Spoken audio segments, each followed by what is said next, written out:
I'm with Patterns by Annie, and I developed a new product called by Annie Soft and Stable, which I'm going to be telling you about today. I also work with Superior Threads, so I demonstrate in their booth, and if you want to come find me and see some of these things a little bit better up close, that's where you'll find me. It's booth 1501, and there's a little tag on your soft and stable insert, so you don't have to really remember that. I love to make bags and purses, and I don't want my bag or purse when I'm done to look like one that I made. I want it to look like a purse or a bag that I bought. And so I take pretty careful care as I'm constructing things so that my construction techniques are good. But I have also learned that, like anything in quilting, what gives you a professional looking product when you're done is using the right materials as you work.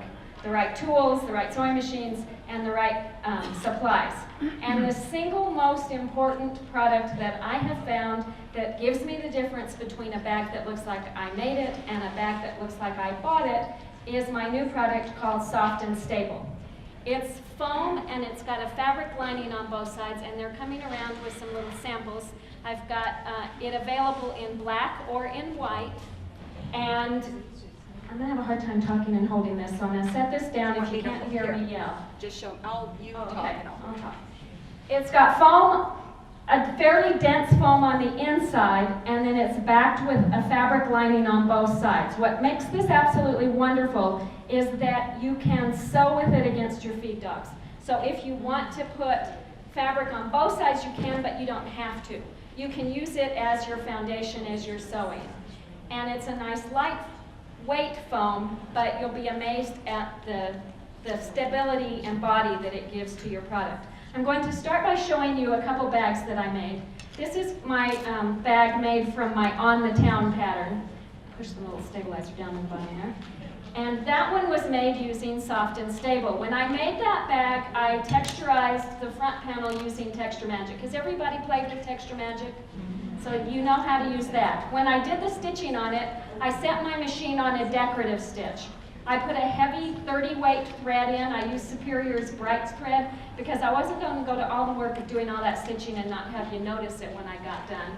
And then I texturized it and did the center panel. Now the purse that Penny is handing in her right hand, I made using batting. The purse that's in her left hand, I made using Soft and Stable. And I used heavy wooden handles on each. You can see what happens to the purse that's made with batting. The whole bag collapses because it doesn't have the strength to hold up to the weight of those handles. Whereas the one that's made with Soft and Stable will hold its shape. So that's one of the really good benefits of it, is that your bag stands up when you're done making it.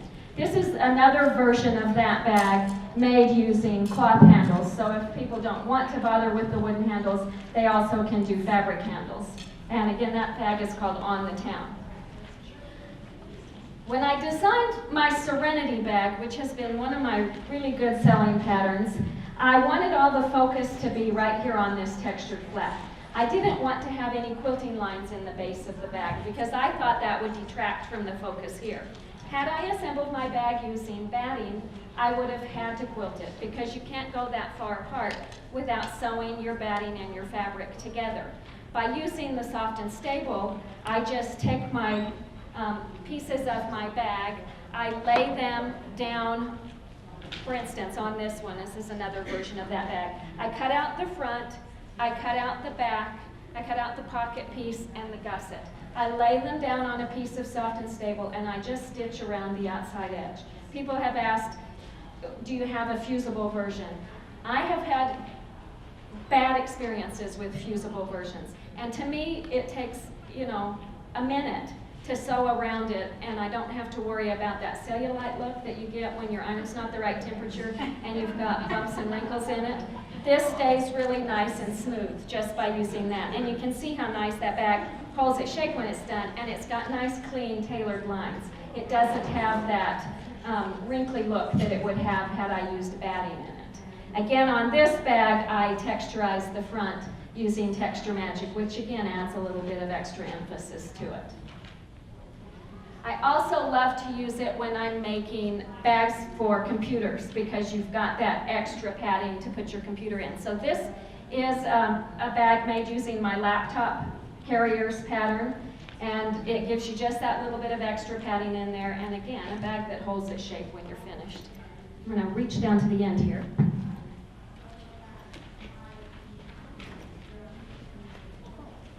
This is called my nesting bag collection. This is a bag made to carry a widescreen laptop, and it's called Executive Carry-Alls. It's got pockets in the front, a slip pocket, a zippered pocket, pockets on the side that you can put pens and cell phone or whatever in. It's got a handy little strap on the back that opens so you can put it over your handle on your rolling luggage, and then you've got hand tabs. You also have a padded strap so you can carry it over your shoulder. Also in that pattern is is a smaller version, so it's sized to fit inside that one if you want to be able to carry your widescreen laptop with a little extra padding. Or if you just want a quick, easy project, this is a great project for classes, a 3-hour class, especially if people have their fabric quilted before they come to class. They'll be done and ready to go, and it's a great way to introduce soft and stable, putting in zippers, lots of things. Thank you. Annie, do you mind? They want to touch. No, please, pass them around. That same pattern is made in another version, which is called laptop computer carriers. And this one is made to carry your regular size laptop. So it's exactly the same bag, just sized a little bit smaller. And then this past week, we finished another even smaller one, which is sized to hold your little netbook computer. Because it's so much smaller, I didn't have room to put all the pockets, so I just put a zippered pocket on the front, a slip pocket on the back, and when I did this strap, I made it so it goes across to each side, which makes it carry a little bit easier. And again, there's a smaller version of that one inside as well. So if you've got a little netbook, there's your third version. So in the handout that I gave you a lot of examples of class ideas and ways to integrate soft and stable into short 5 to 10 minute demos. But one of the classes that I like to teach I call Getting Down to Business. And it's people making laptop cases, basically. So they can pick the size that fits their laptop, and they can come, basically the pattern on those three, the steps are almost identical for each one, the only difference is the sizes. And so that's a really easy class to teach too. Also, if they've got an iPad,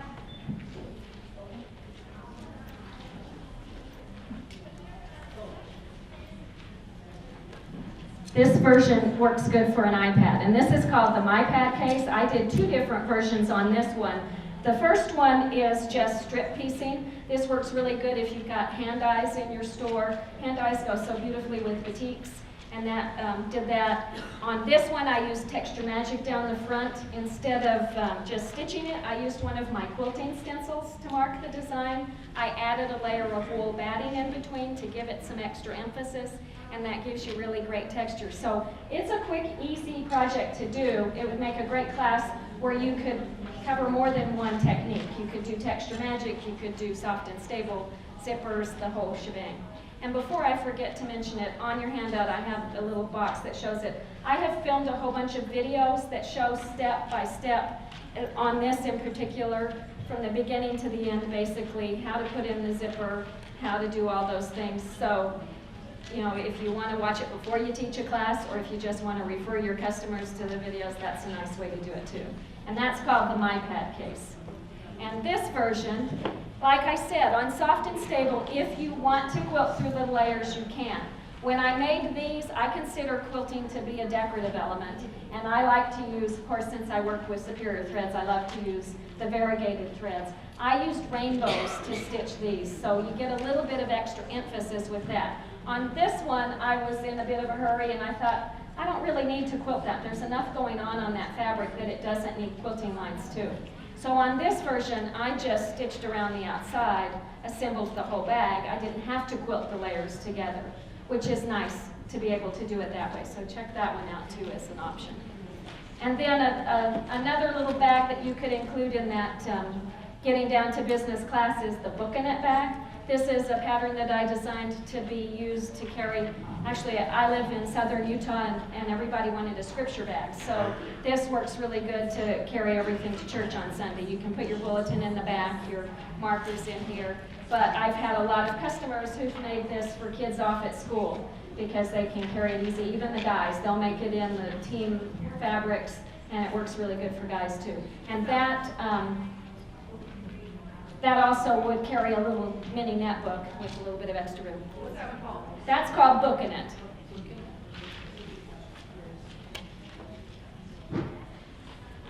This bag, I again felt like the fabric was a little bit boring. It needed a little bit something extra to it, so I quilted through the layers.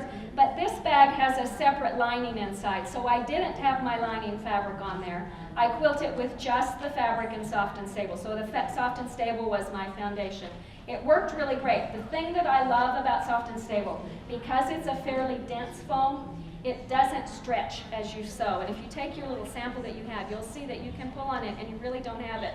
What I've had with other products, the problem is when I make these or my yoga bag or my laptop bags, I'll quilt a piece that's maybe 20 inches by 40 inches. And on other products that I've used, by the time I got to the end, my fabric was wavy because it would stretch as I'd go.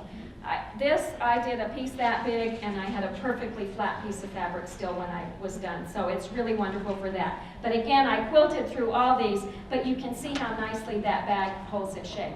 Another thing that I like to do on bags is I'll sew buttons on the bottom so that they're not resting on the ground. It keeps them a little bit cleaner, reduces the wear and tear, and that would make a great little demo to show people how to sew buttons on using their sewing machine.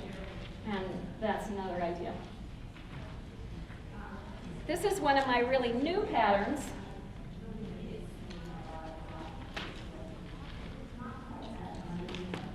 I had an older version of this pattern that was called Prissy Purses, and the pictures on the pattern cover were not really attractive, I didn't think. So I thought, I really need to redo that, and as long as I redo it, I'm going to add Soft and Stable and do some things. So this was one of the first bags I made a long time ago, and you can see it's made with batting, and it's slouchy, kind of. If I set this down, actually it can stand up somewhat, but if I get stuff in there, it's not going to stand up nearly as nice as if I had Soft and Stable in there.